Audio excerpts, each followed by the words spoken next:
Hey everyone, in this video tutorial, I'm going to show you how to make a logo on Canva. If you go to canva.com/create/logos, you'll be able to start a project right away that is the correct dimensions to create a logo. If you just click on Start Designing a Custom Logo, Canva will create a project for you with the right dimensions and show you templates that you can use for your logo. If you just scroll here until you find one that you like, and then just click on it, you'll be able to adjust all of the words and the icons available in the logo. You'll also be able to make it larger, change the colors if you want,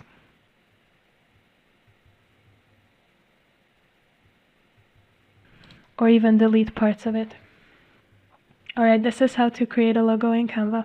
I hope you found this tutorial useful. If you want to try out all premium Canva Pro features, you can claim your 30-day Canva Pro free trial by clicking the link in the description below. We also have a free Canva crash course ebook and a Canva monetization checklist that you can download for free as well. Last but not least, check out our YouTube channels for hundreds of other Canva video tutorials.